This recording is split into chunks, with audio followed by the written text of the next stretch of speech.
Computer, Dhaka মহিলা polytechnic institute. আজ আমি তোমাদের ডিপ্লোমা ইন ইঞ্জিনিয়ারিং এর কম্পিউটার টেকনোলজির ষষ্ঠ পর্বের সাবজেক্ট ডাটাবেজ ম্যানেজমেন্ট সিস্টেম নিয়ে আলোচনা করব। আজ আমরা জানব চ্যাপ্টার 6 অর্থাৎ অধ্যায় ষষ্ঠতে আমরা ইন্টিগ্রিটি এবং সিকিউরিটি সম্পর্কে ধারণা নেব। তাহলে শিক্ষার্থীবৃন্দ, চলো আমরা দেখে নিই এই অধ্যায় শেষে আমরা কি কি জানতে পারবো।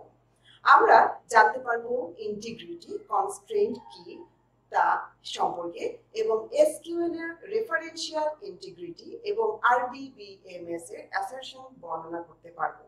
এরপরে ট্রিগার কি এবং ট্রিগার কেন প্রয়োজন সেই সম্পর্কেও বলতে পারবো। ডাটাবেজ সিকিউরিটি এবং প্রোটেকশন কেন প্রয়োজন তা বর্ণনা করতে পারবো।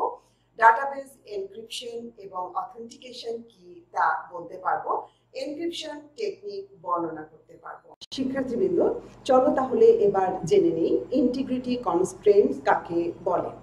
ডাটাবেজে সঠিক, বৈধ এবং সামঞ্জস্যপূর্ণ ডাটা প্রবেশ করানো এবং প্রয়োজনীয় পরিবর্তন করা, এছাড়াও ডাটা সমূহকে পারস্পরিক সম্পর্কযুক্ত অবস্থায় সংরক্ষণ করাকেই ইন্টিগ্রিটি কনস্ট্রেইন্ট বলে। ইন্টিগ্রিটি কনস্ট্রেইন্ট মূলত তিন ধরনের হয়ে থাকে, যেমন entity integrity constraint, domain integrity constraint এবং রেফারেন্সিয়াল ইন্টিগ্রিটি কনস্ট্রেইন্ট। এবারে আমরা একটু অল্প কথায় আলোচনা করে নিই এন্টিটি ইন্টিগ্রিটি কনস্ট্রেইন্ট কাকে বলে। এন্টিটি ইন্টিগ্রিটি হচ্ছে একই টেবিলে একই ধরনের অ্যাট্রিবিউটগুলি এবং ডাটাগুলি যেন না থাকে সে ব্যাপারে পর্যবেক্ষণ করা। ডোমেইন ইন্টিগ্রিটি কনস্ট্রেইন্ট হচ্ছে একই টেবিলে যখন ডাটাগুলি দিব আমি, তখন ডাটা টাইপটি পূর্ব থেকেই নির্ধারণ করে দেওয়াটাই হচ্ছে ডোমেইন ইন্টিগ্রিটি। এবং লাস্ট আমরা জানবো রেফারেন্সিয়াল ইন্টিগ্রিটি কাকে বলে। স্ক্রিনে তোমরা একটি ছবি দেখতে পাচ্ছ। সেই ছবিতে আমি দুটো হাইলাইট করা দুটি অ্যাট্রিবিউট রেখেছি।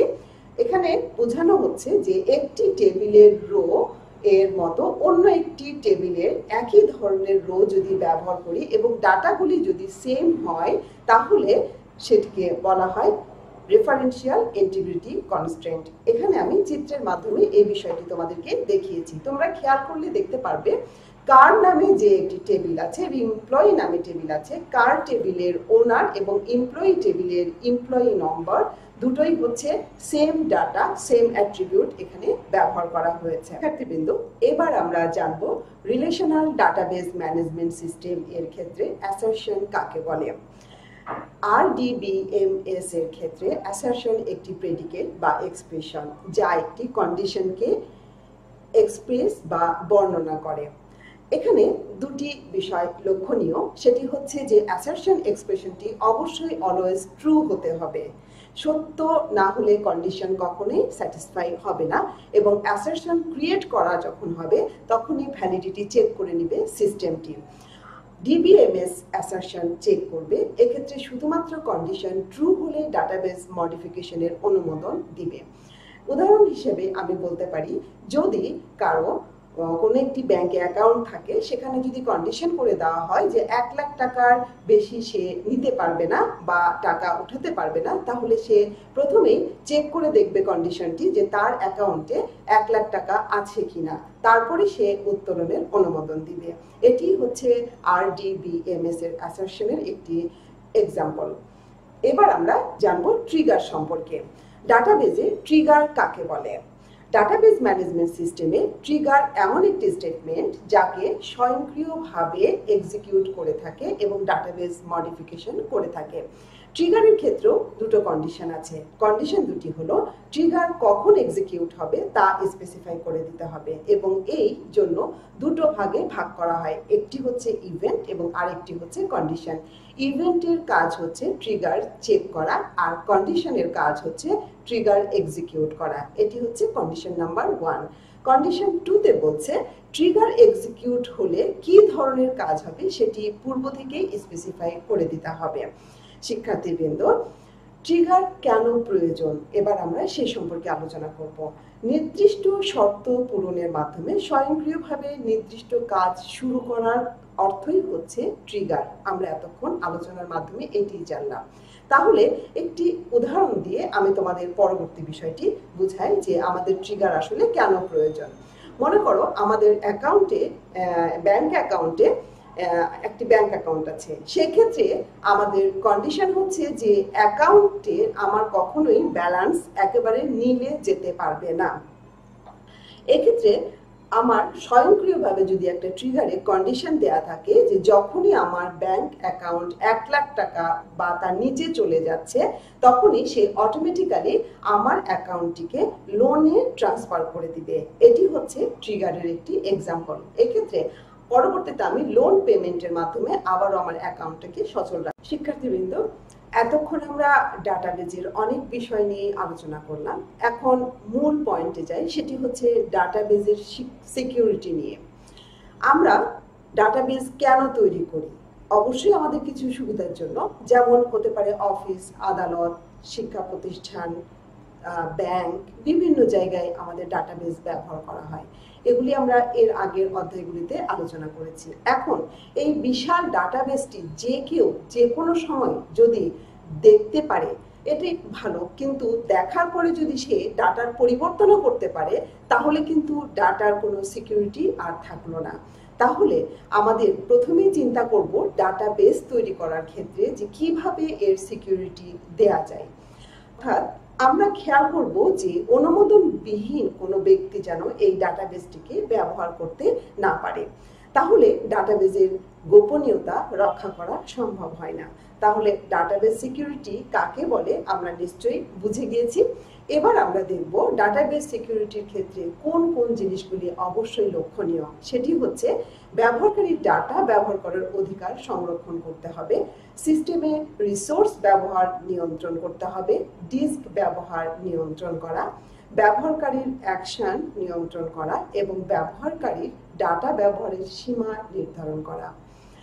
আমরা এবার দেখব ডাটাবেজ সিকিউরিটিকে দুটি ভাগে ভাগ করা হয়। একটি হচ্ছে সিস্টেম সিকিউরিটি এবং আরেকটি হচ্ছে ডাটা সিকিউরিটি। তার মানে হচ্ছে যার মাধ্যমে এই পুরো ডাটাবেজ সিস্টেমটি কার্যকর হয় সেই সিস্টেমটিকে অবশ্যই সিকিউরড রাখতে হবে, যেন যে কোনো সময় কোনো পরিবর্তন করা সম্ভব না হয়, সেটি ডাটার নিরাপত্তার জন্য। আর ডাটাগুলিকে আমরা যে কোনো সময় যে কারো মাধ্যমে যেন পরিবর্তন না হয় সে ব্যাপারেও খেয়াল করতে হবে। শুধু পরিবর্তন না, ডাটা যেন লসও না হয়, এটি হচ্ছে ডাটার সিকিউরিটি। এবার আমরা দেখে নেব ডাটাবেজে ডাটার নিরাপত্তা কেন বিঘ্নিত হয়। ডাটাবেজে অনুমোদন ছাড়া যদি কেউ অ্যাক্সেস করে সেক্ষেত্রে আমাদের ডাটাবেজের নিরাপত্তা বিঘ্নিত হতে পারে। বিদ্বেষ পরায়ণতা, অর্থাৎ আমার সঙ্গে কেউ শত্রুতা আছে, কেউ আমার শত্রু, সে যদি চায় যে আমার ডাটাবেজে ঢুকে সে ডাটাগুলিকে নষ্ট করবে, সে ব্যাপারটা এটিও এক ধরনের ডাটার নিরাপত্তা নষ্ট করে এবং দুর্ঘটনাজনিত কারণে। অর্থাৎ যদি আমার লজিক্যাল কোনো এরর হয় সেক্ষেত্রে, এবং যদি আমার কোনো হার্ড ডিস্ক ক্র্যাশ করে বা সিস্টেমের কোনো প্রবলেম হয় সেক্ষেত্রেও আমার ডাটাবেজের সিকিউরিটি বিঘ্নিত হতে পারে। তাহলে এখন যে কারণে ডাটাবেজের সিকিউরিটিগুলি বিঘ্নিত হয় আমরা সেই কারণগুলিকেই দেখব যে কিভাবে অ্যাভয়েড করা যায়। ডাটার নিরাপত্তামূলক ব্যবস্থাগুলি আমরা এখান থেকেই নিব। যেমন ডাটাবেজের সিকিউরিটি নিশ্চিত করতে হলে আমরা এনক্রিপশন একটি পদ্ধতি ব্যবহার করতে পারি।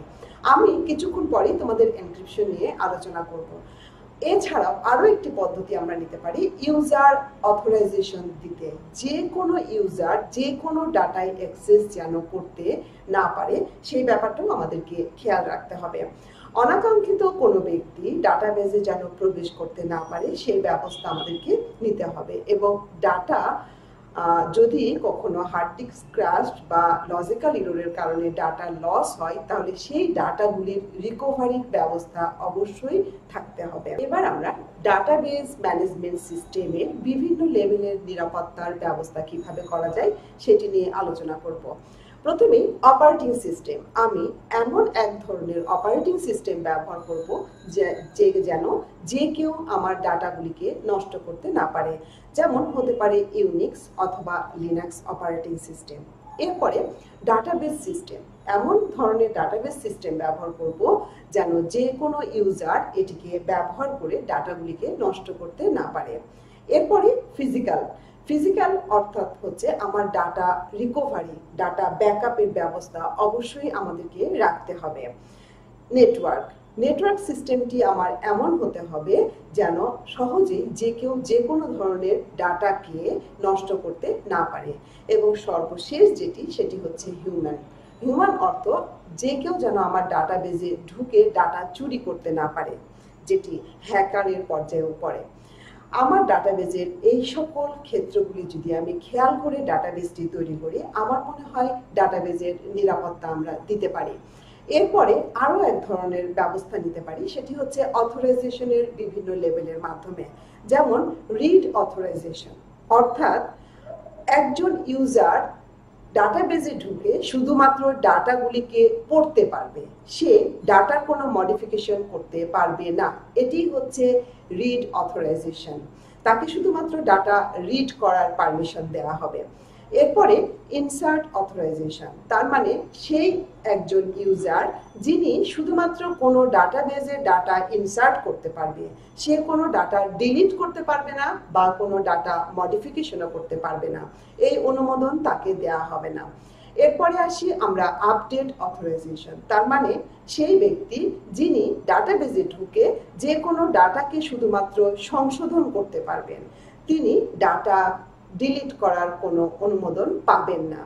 এরপরে আছে ডিলিট অথরাইজেশন, অর্থাৎ একজন ইউজার যাকে অনুমোদন দেওয়া হবে শুধুমাত্র অপ্রয়োজনীয় ডাটাগুলিকে মুছে ফেলার জন্য, সে প্রয়োজনে ডাটা কোনো মডিফিকেশন, আপডেট বা ইনসার্ট করতে পারবে না। এভাবে যদি আমরা অথরাইজেশনের বিভিন্ন স্তর অনুযায়ী ডাটাবেজ ইউজারকে ভাগ করে ফেলি, তা সেক্ষেত্রেও আমরা ডাটার সিকিউরিটি দিতে পারি। ডাটা এনক্রিপশনের মাধ্যমেও আমরা সিকিউরিটি দিতে পারি ডাটাবেজ ম্যানেজমেন্ট সিস্টেমকে। যেমন প্রথমে তাহলে আমরা একটু আলোচনা করে নিই যে ডাটা এনক্রিপশন কাকে বলে। এনক্রিপশন অর্থাৎ একটি বিশেষ কোডের মাধ্যমে যদি আমরা ডাটাকে এক জায়গা থেকে আরেক জায়গায় সেন্ড করি। এখন এই কোডটি কি, আমি যখন ডাটা কোথাও সেন্ড করব তখন তো সেটি আমার বোঝার মতো ভাষা থাকবে।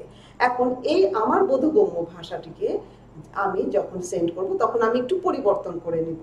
এই পরিবর্তন ভাষাটি আবার যখন রিসিভারের কাছে যাবে, যিনি এই ডাটা বা মেসেজটি রিসিভ করবে, তখন তিনি আবার রিডেবল কোনো মেসেজ শো করবে তার সামনে। এটি হচ্ছে ডাটা এনক্রিপশন পদ্ধতি। যেমন আমরা একটি এক্সাম্পলের মাধ্যমে দেখতে পারি। আমার স্ক্রিনে খেয়াল করো, একটি চিত্র দেখানো হয়েছে। এখানে আমি দেখিয়েছি যে প্লেন টেক্সট ব্যবহার করা হয়েছে। প্লেন টেক্সট অর্থাৎ হচ্ছে ডাটা এনক্রিপ্ট করার পূর্বের অংশ, এবং এনক্রিপ্ট করা হয়ে গেলে ডাটাটি পুরোপুরি একেবারেই পরিবর্তন হয়ে যায়। এটি যে কোনো ইউজার এই ডাটাটি দেখলে আর বোঝার কোনো উপায় নাই যে আমার সেন্ডার যে ডাটাটি পাঠিয়েছে সেটি আসলে কোন ধরনের ডাটা ছিল। এই প্রসেসটিকেই বলা হয় এনক্রিপশন। এখন এনক্রিপশন হয়ে যাওয়ার পরে যে ডাটাটি আমরা পাই সেটিকে বলা হয় সাইফার টেক্সট। এখন এই সাইফার টেক্সট যদি একজন ইউজার বুঝতে না পারে, তাহলে যিনি ডাটাটি রিসিভ করবেন তিনি কিভাবে বুঝবেন? শিক্ষার্থীবৃন্দ, তার জন্য প্রসেস হচ্ছে ডিক্রিপ্ট করা। আমার এনক্রিপ্ট করা ডাটাটি সাইফার টেক্সটে যখন কনভার্ট হয়ে যাবে, এই টেক্সটটিকে আবার ডিক্রিপ্ট করে তারপরে রিসিভার এই ডাটাটিকে পড়তে পারবেন। এখন ডিক্রিপ্ট করা হয় কি, সাইফার টেক্সট থেকে আবার প্লেন টেক্সটে কনভার্ট করার পদ্ধতি হচ্ছে ডিক্রিপ্ট করা। এই চিত্রে আমি দেখিয়েছি তোমাদেরকে। অর্থাৎ ডাটা এনক্রিপশনে আমি 4টি স্টেপ ফলো করেছি। একটি হচ্ছে প্রথমে আমার ডাটাটি থাকবে প্লেন টেক্সট মোডে, তার মানে যেটি আমি পড়তে পারি, ডাটা এনক্রিপশনের পূর্বের ডাটা। সাইফার টেক্সট হচ্ছে ডাটা এনক্রিপ্ট করার পরের অংশ, যেটি যে কোনো ইউজার দেখলে বুঝতে পারবে না যে এই ডাটাটি কি। এরপরে আমরা ব্যবহার করি এনক্রিপশন অ্যালগরিদম। এই এনক্রিপশন অ্যালগরিদমের কাজ হচ্ছে সাইফার টেক্সটটিকে আবার প্লেন টেক্সটে কনভার্ট করা, এবং এই কনভার্টিং এর জন্য যে কিগুলি আমি ব্যবহার করি সেটি হচ্ছে সিকিউরিটি কি বা কোড। অর্থাৎ শিক্ষার্থীবৃন্দ, আমরা এই পুরো প্রসেসটিকে 4টি অংশে ভাগ করে নিয়েছি। এখন আমরা দেখব ডাটাবেজ অথেন্টিকেশন কাকে বলে। এটি এমন একটি প্রক্রিয়া যার সাহায্যে কোনো ব্যক্তি অথবা কোনো সফটওয়্যার আইডেন্টিফিকেশন বা পরিচিতির যাচাই করা হয়। যেমন ফিঙ্গার স্ট্রিপ। এখানেও শিক্ষার্থীবৃন্দ তোমরা একটি চিত্র দেখে নাও। তার মানে হচ্ছে আমি কোনো ফিঙ্গার স্ট্রিপ হতে পারে, আবার আমার ফেস ডিটেক্টরও হতে পারে, আমার প্রতিষ্ঠানে একটি ডাটাবেস তৈরি করা হয়েছে সকল এমপ্লয়ীদের নিয়ে। আমি যখন অফিসে যাই তখন শুরুতেই ফিঙ্গার স্ট্রিপের মাধ্যমে আমাকে যেটি করতে হয়, আমার আঙ্গুলের ছাপটি দিতে হয়। মেশিন তখন কি করে, সে আমার আঙ্গুলের ছাপটি কি থাকে পূর্ব থেকে আমার মেশিনে ডাটাবেজে সংরক্ষণ করা থাকে। সে তখন আমার আঙ্গুলের ছাপটা মিলায়ে দেখবে যে হ্যাঁ আমি এই এমপ্লয়ি কিনা। যখন সে দেখবে যে আমি সেই এমপ্লয়ি, তখন সে আমাকে এক্সেসের অনুমতি দিবে, এবং যদি আমি না হই তাহলে আমার লগ ইনটি আনসাকসেসফুল হবে এবং আমি এক্সেসের কোনো অনুমোদন পাবো না। এই বিষয়টি আমরা এখানে একটি চিত্রের মাধ্যমে দেখেছি। চিত্রে আমরা দেখতে পাচ্ছি অথেন্টিকেশন একটি ডাটাবেস ব্যবহার করা হয়। যদি আমার ফিঙ্গারপ্রিন্ট মিলে যায় তাহলে আমাকে লগ ইনের মাধ্যমে আমাকে ডাটাবেজে অ্যাক্সেস করার অনুমতি দিবে। এখন আমরা এনক্রিপশনের বিভিন্ন পদ্ধতি নিয়ে আলোচনা করব। এনক্রিপশন আসলে অনেকভাবে করা যায়। সেখান থেকে আমরা ধরে নিয়েছি যে এনক্রিপশন মূলত 3 ধরনের, যেমন হ্যাশ, সিক্রেট কি বা সিমেট্রিক এনক্রিপশন, যার আরেকটি অংশ হচ্ছে AES অর্থাৎ অ্যাডভান্স এনক্রিপশন স্ট্যান্ডার্ড, এবং আরো একটি পদ্ধতি হচ্ছে পাবলিক কি বা অ্যাসিমেট্রিক এনক্রিপশন। এখন আমরা চিত্রের মাধ্যমে এই 3টি পদ্ধতি একটু দেখে নিব। শিক্ষার্থীবৃন্দ, এবার তোমরা আমার স্ক্রিনের দিকে খেয়াল করো। এই স্ক্রিনে আমরা 3টি পদ্ধতি নিয়ে আলোচনা করেছি। প্রথম যেটি, সেটি হচ্ছে সিক্রেট কি বা সিমেট্রিক ক্রিপ্টোগ্রাফি। এটিকে আরো একভাবে প্রাইভেট এনক্রিপশনও বলা হয়ে থাকে। এখানে প্রথমে যেটি হয়, প্লেন টেক্সট থাকে। আমরা দেখতে পাচ্ছি চিত্রে যে দুটো চাবি একই কালারের। এই কালার দিয়ে আমি এটি বোঝাতে চেয়েছি যে এখানে একই ধরনের টেকনিক অবলম্বন করা হয় বা কি ব্যবহার করা হয়। যিনি সেন্ডার, তিনি যে কি এর মাধ্যমে ডাটাকে সাইফার টেক্সটে কনভার্ট করবে, একইভাবে যিনি রিসিভার, তিনিও একই কি ব্যবহার করে, কি বা কোড ব্যবহার করে তিনি ডাটাটিকে আবার প্লেন টেক্সটে কনভার্ট করবে। এটি হচ্ছে সিক্রেট কির একটি পদ্ধতি। এবারে আমরা আলোচনা করব পাবলিক কি বা অ্যাসিমেট্রিক ক্রিপ্টোগ্রাফি। পাবলিকে যিনি রিসিভার, তার কাছে শুধুমাত্র একটি কোড থাকে। এখানে আমরা দেখতে পাচ্ছি ব্লু কালার দিয়ে সেটি দেখানো হয়েছে, আর আরো একটি কালার যেটি ম্যাজেন্টা কালার দিয়ে বোঝানো হয়েছে, এটি হচ্ছে প্রাইভেট কি। প্রাইভেট কি হচ্ছে যিনি সেন্ডার, তার কাছে থাকবে। এই প্রাইভেট কি এর মাধ্যমে উনি ডাটাকে এনক্রিপ্ট করে রিসিভারের কাছে পাঠাবে। তিনি যে ডাটাটিকে সাইফার টেক্সটে কনভার্ট করে রিসিভারের কাছে পাঠাচ্ছে, রিসিভারের কাছে শুধুমাত্র একটা কি থাকবে, যিনি ছাড়া এই ডাটাকে আর কেউ প্লেন টেক্সটে কনভার্ট করতে পারবে না। পাবলিক কিটি সবার জন্যই ওপেন থাকতে পারে, এক্ষেত্রে কোনো বাধ্যবাধকতা নেই, কিন্তু যিনি রিসিভার, তার কাছে শুধুমাত্র প্রাইভেট কিটি থাকবে। তিনি ছাড়া আর কোনো ইউজার এই টেক্সটটিকে প্লেন টেক্সটে কনভার্ট করতে পারবে না। এমনকি যিনি টেক্সটটিকে সাইফার টেক্সটে কনভার্ট করে পাঠিয়েছেন, তিনিও এই কোডটিকে আবার প্লেন টেক্সটে কনভার্ট করতে পারবে না, কারণ এই কিটার মূল অংশটি রয়ে গেছে রিসিভারের কাছে। এটি এক ধরনের এনক্রিপশন পদ্ধতি। আরো একটি এনক্রিপশন পদ্ধতি হচ্ছে হ্যাশ ফাংশন। হ্যাশ ফাংশনকে অনেক সময় ওয়ান ওয়ে ক্রিপ্টোগ্রাফিও বলা হয়। এটি হচ্ছে একদম সিম্পল একটি পদ্ধতি, প্লেন টেক্সটকে যে কোনো ভাবে পরিবর্তন করে রিসিভারের কাছে পৌঁছিয়ে দেওয়া। এক্ষেত্রে কোনো কি ব্যবহার করা হয় না। শিক্ষার্থীবৃন্দ, নিশ্চয়ই তোমরা এই এনক্রিপশনের 3টি পদ্ধতি সম্পর্কে বুঝতে পেরেছো, এবং আশা করি পরবর্তীতে এটি তোমাদের কাজে লাগবে। শিক্ষার্থীবৃন্দ, এতক্ষণ আমরা যা যা আলোচনা করেছি সেই থেকে অবশ্যই আমরা বলতে পারবো ডাটাবেস সিকিউরিটির প্রয়োজনীয়তা কি, এবং আরো আমরা বলতে পারবো এনক্রিপশন এবং ডিক্রিপশন কাকে বলে। শিক্ষার্থীবৃন্দ, এবারে আমি তোমাদের একটি ছোট্ট বাড়ির কাজ দিব। বাড়ির কাজটি হচ্ছে ডাটাবেস এর ক্ষেত্রে ইন্টিগ্রিটি বর্ণনা করো এবং ডাটা এনক্রিপশন এর বিভিন্ন টেকনিকগুলি বর্ণনা করো। নিশ্চয়ই তোমরা এই কাজটি সুন্দরভাবে করতে পারবে, এবং এটি করে অবশ্যই তোমার বিষয় শিক্ষকের কাছে প্রতিষ্ঠান খোলার পর জমা দিবে। শিক্ষার্থীবৃন্দ, এতক্ষণ আমার সঙ্গে থেকে আমার ক্লাসটিকে উপভোগ করার জন্য তোমাদের সবাইকে অনেক অনেক ধন্যবাদ এবং আগামী ক্লাসের আমন্ত্রণ জানিয়ে আমি এখন বিদায় নিচ্ছি। ধন্যবাদ।